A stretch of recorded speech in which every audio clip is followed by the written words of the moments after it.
Hello everyone, আসসালামু আলাইকুম। এখন ৭টা বাজে রাতে। তো চলে আসলাম ছাদে। ছাদ থেকে কয়লা নামিয়ে নিচ্ছিলাম। তা আমি আমার বোন আমার ছেলে মিলে কয়লাগুলোকে ধরে ধরে নামিয়ে নিচ্ছিলাম। আসলে কয়লা দেখে বুঝে গিয়েছেন কি করব। তো এই দিক দিয়ে একটা কন্টেনারকে কেটে তারপরে এই যে কয়লাগুলোকে ঢুকিয়ে নিচ্ছিলাম। তো আমরা আসলে আজকে বারবিকিউ পার্টি করব। তো এখানে এই যে কয়লাগুলোকে একটা কন্টেনারে ঢুকিয়ে তারপরে এই যে আগুন জ্বালাবো। এরপরে চলে আসলাম মাছের কাছে।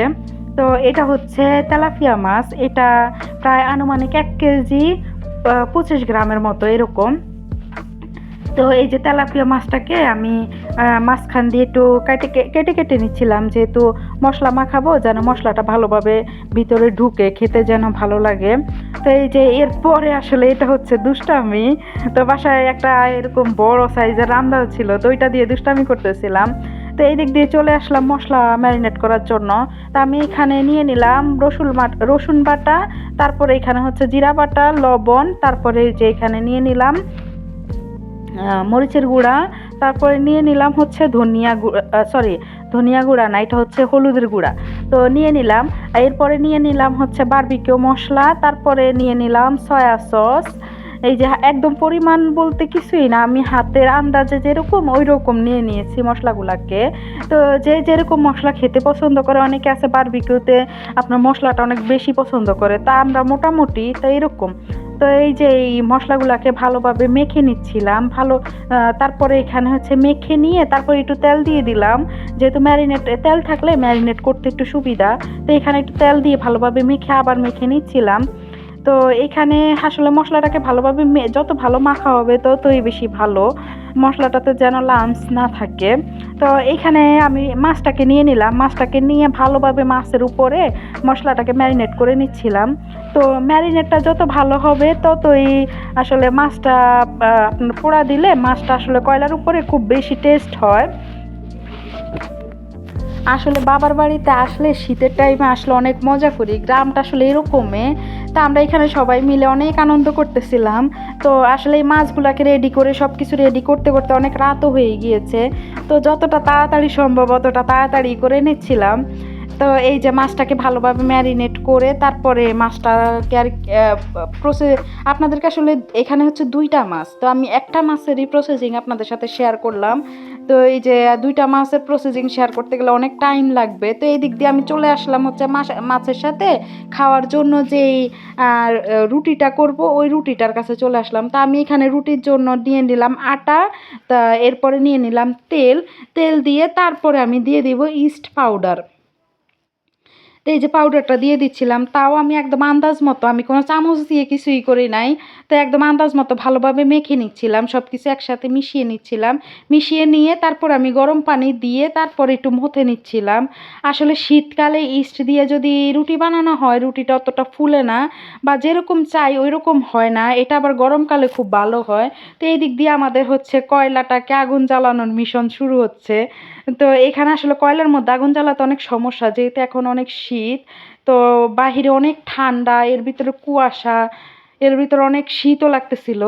তো এইখানে আমি একটু একটু করে গরম পানি দিয়ে আটাটাকে ভালোভাবে মথে নিচ্ছিলাম। তো আমাদের আসলে এখানে সদস্য সংখ্যা ভালোই। আমি, তারপর আমার বোন, আমার ভাই, আমার হাসব্যান্ড, আমার ছেলে, আমার মা, আমার আব্বু সবাই আমরা একসাথে এখানে অনেক আনন্দ করছিলাম। সবাই আসলে ক্যামেরার সামনে আসে না। তো আমিও, আপনারা দেখেন আমিও খুব কম আসি ক্যামেরার সামনে। তো এই যে এখানে আমার বাচ্চা মিলে কেরোসিন তেল দিয়ে আমার হাজব্যান্ড ওনারা সবাই মিলে আগুন জ্বালাচ্ছিল। তো এই দিক দিয়ে আমি যেই শিকটা ওইটার মধ্যে একটু তেল দিয়ে নিচ্ছিলাম। নিয়ে তারপর আমি 2টা মাছকে একসাথে শিকের মধ্যে দিয়ে নিচ্ছিলাম, যেহেতু রাতটা বেশি হয়ে গিয়েছিল।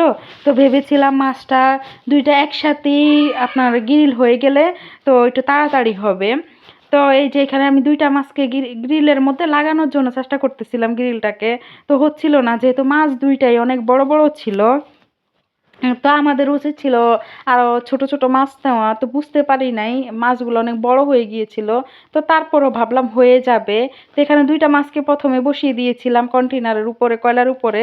তো বসিয়ে দেওয়ার পরে দেখছিলাম যে হচ্ছিল না। তো এই দিক দিয়ে পরে আমরা একটা মাছকে সরিয়ে নিলাম। তো এরপরে এই যে মাছের মধ্যে আবার একটু মশলাকে দিয়ে তারপরে একটু উপর দিয়ে আপনার হচ্ছে এটা সরিষার তেল দিয়ে দিয়েছি। সরিষার তেল দিলে ঝাঁঝালো একটা গন্ধ আসে, ভালোই লাগে খেতে। তো এখানে সরিষার তেল দিয়ে তারপরে আমরা কয়লাকে বাতাস করতেছিলাম, আগুনটা যেন ভালোভাবে হয়। তো এই দিক দিয়ে আপনারা দেখতেছেন কিছুক্ষণ আমি বাতাস করি, কিছুক্ষণ আমার হাজব্যান্ড, আবার কিছুক্ষণ আমার ভাই। তো এই দিক দিয়ে আমার বোন আমাদের ছোট্ট যেই কিউট যে উনুনটা ওইটাতে আগুন জ্বালিয়ে নিয়েছে। তা আমি এই দিক দিয়ে রুটি বানাতে চলে আসলাম। তা আমি পরপর সবগুলা রুটি বানিয়ে নিয়েছি। তা আমরা ওইদিন অনেক আনন্দ করেছি। আসলে একদিন একটা করি, বাবার বাড়িতে আসলে প্রতিটা মুহূর্তেই মনে হয় যেন মানে উপভোগ করার মতো মুহূর্ত থাকে। তো এরপরে এরই ফাঁকে আমাদের এই যে একটা মাছ হয়ে গিয়েছে, আপনাদের সাথে আসলে শেয়ার করা পুরাটা শেয়ার করা হয়নি। তো এই যে পরপর আমরা মাছগুলাকে এরকমভাবে বারবিকিউ করে তারপরে এদিক দিয়ে চলে আসলাম। চুলার মধ্যে এসে আমি এই যে রুটিগুলাকে সেঁকে নিচ্ছিলাম। তো ইস্ট পাউডার দিলে রুটিটা গরমকালে অনেক সুন্দর ফুলে। তো শীতকালে একটু কম ফুলে কিন্তু খেতে খুব ভালো লাগে। তো এই যে রুটিটাকে আমরা এই সেঁকে নিয়ে তারপরে এখানে চলে আসলাম সবাই খেতে। তা আমরা পরিবারের সবাই বসে গিয়েছি উঠানের মধ্যেই, ঘরে আর খাওয়া হয়নি। আজকের ভিডিও এই পর্যন্তই। সবাই আমাদের জন্য দোয়া করবেন। আল্লাহ হাফেজ। আসসালামু আলাইকুম।